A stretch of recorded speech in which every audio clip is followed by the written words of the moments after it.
उमर, पिताजी के देहांत पे आप लोगों ने एक आरोप लगाया है, उसमें एक न्यायिक समिति गठित हुई है, क्या कहेंगे? नहीं, आरोप मैंने नहीं, आरोप तो खुद पिताजी ने ही लगा दिया था। 19 तारीख को उन्हें जहर दिया गया, 21 तारीख को उन्होंने माननीय न्यायपालिका में कह दिया। हम तो उनके बाद कहना हमने शुरू किया। कोई व्यक्ति जो फिट हो बिल्कुल सेहत से, वो अचानक से खाना खाने के बाद बीमार हो गए और उनको महसूस हो गया, उन्होंने लिखित में दिया माननीय न्यायालयों में, और वही हुआ कि 26 तारीख को तबीयत इतनी बिगड़ गई, आउट ऑफ कंट्रोल, मूर्छित अवस्था में जब वो बेहोश होकर गिर गए तो उनको ले जाके मेडिकल कॉलेज बांदा में एडमिट किया और डॉक्टरों ने उन्हें गंभीर पाकर आईसीयू में एडमिट कर लिया। कभी आप में से किसी ने नहीं सुना होगा कि एक व्यक्ति अगर ठीक भी हो जाता है, आईसीयू से स्वस्थ भी हो जाता है, तो भी 12 घंटा, 24 घंटा, 48 घंटा ऑब्जर्वेशन में रखा जाता है। 4 बजे भोर में 26 तारीख को आईसीयू में और 5 बजे शाम में बांदा की तन्हाई बैरिक में, जेल में। कहीं सोचा है किसी ने ऐसा हो सकता है? कुछ नहीं। तो इसलिए इल्जाम तो जो हमने लगाए हैं वो तह बतह खुलते जा रहे हैं, तह बतह वो साबित होता जा रहा है। और एक दिन उन्होंने किसी तरह गुजारा है। 28 को मेरी उनसे वार्ता हुई, लगभग 4 बजे उनकी इंतकाल होने से 3 घंटा पहले या 2 घंटा पहले। आपका फोन जो वो सब वायरल है, सब जान रहा, देख ही रहे हैं सब लोग। और उसके बाद उनको बेहोश होकर गिर गए वो, और हार्ट फेल हो गया उनका, ये इन लोगों का कहना है। इसके पीछे एक गहरी साजिश है। हमने साफ कहा है कि ये स्वाभाविक मौत नहीं है, ये सुनियोजित हत्या है। अब्बास अंसारी से मिलने गए थे आप? जी, मिलने गए कैसी थे। रही हमारे बड़े भाई हैं, विधायक हैं, जेल में बंद हैं, एडमिनिस्ट्रेटिव पावर है, डीएम को नहीं आने दिया गया, स्टेट चाहता ला सकता था, नहीं। इत्तेफाक था कि माननीय उच्चतम न्यायालय सुप्रीम कोर्ट बंद थी, वरना निश्चित रूप से वो यहाँ होते उस दिन, कि मुझे यकीन है अपनी न्यायपालिकाओं पर। लेकिन चलिए, नहीं आ पाए, अब आगे के लिए हम लोग प्रयास करेंगे। स्वस्थ हैं, ठीक हैं, बहुत ज्यादा हिम्मत से क्या हैं, कह रहे थे? बहुत साबिर हैं, बहुत सब्र कर रहे हैं। कहेंगे क्या यार, पुत्र के लिए पिता सब कुछ होता है भैया। आप खुद सोचो, आप भी किसी के पुत्र होंगे। अब हम दोनों भाइयों के बीच की बात है, मैं आपसे तो कतई नहीं बताऊंगा, बस इतना कह रहा हूँ कि बहुत मजबूत हैं, बहुत ठीक हैं, और रोज़ा रख रहे हैं, नमाज पढ़ रहे हैं, कुरान शरीफ पढ़ के तिलावत करके बख्श रहे हैं, उनके लिए दुआ कर रहे हैं।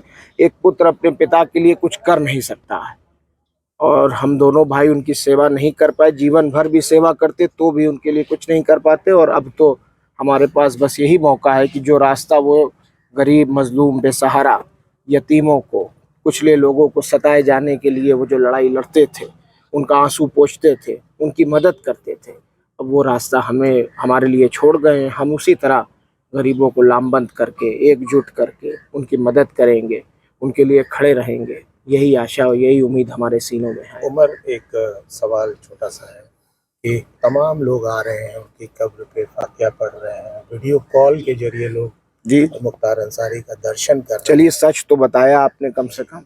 जी। Qatar, Dubai, Mauritius, Singapore, South Africa, America, England, इतनी जगहों से तो लोग कॉल कर रहे हैं, और कई जगह दुबई से तो, कतर से तो लोग आ गए, आके मिट्टी दे रहे हैं और वो कर रहे हैं।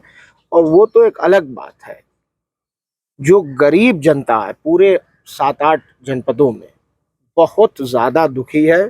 बहुत लोग 3-3 दिन, 4-4 दिन तक तो खाना नहीं बना, लोग दही खा के रहे हैं। और हर वर्ग में ये हाल है, हर वर्ग में।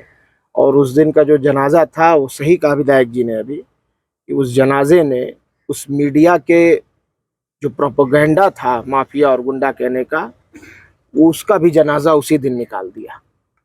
मेरे पिता, कोई कुछ कहा करे, जबान है उसमें हड्डी तो होती नहीं, कोई कुछ कहा करे, मेरे पिता रहनुमा थे, गरीबों, मजलूमों, बेसहाराओं के लिए वो कभी ढाल बनकर खड़े रहे तो कभी तलवार बनकर लड़े।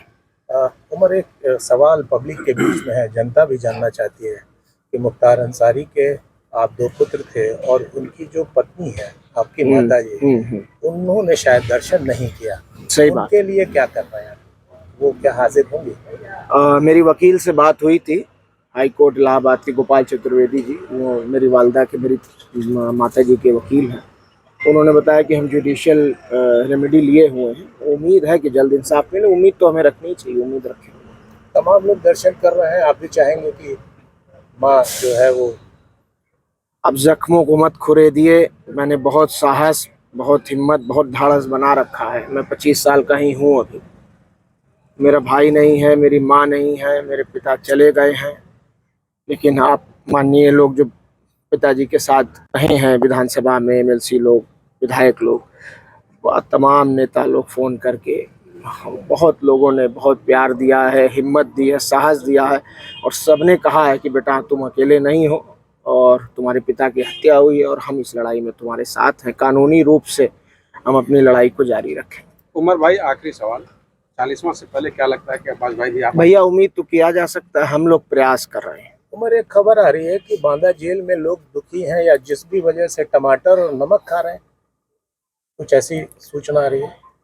एक सूचना आपको नहीं होगी, मैं दे दूं। जिस दिन उनको पंजाब से ले आया गया था बांदा की जेल, उससे पहले वो बांदा रह चुके थे, फिर पंजाब चले गए थे।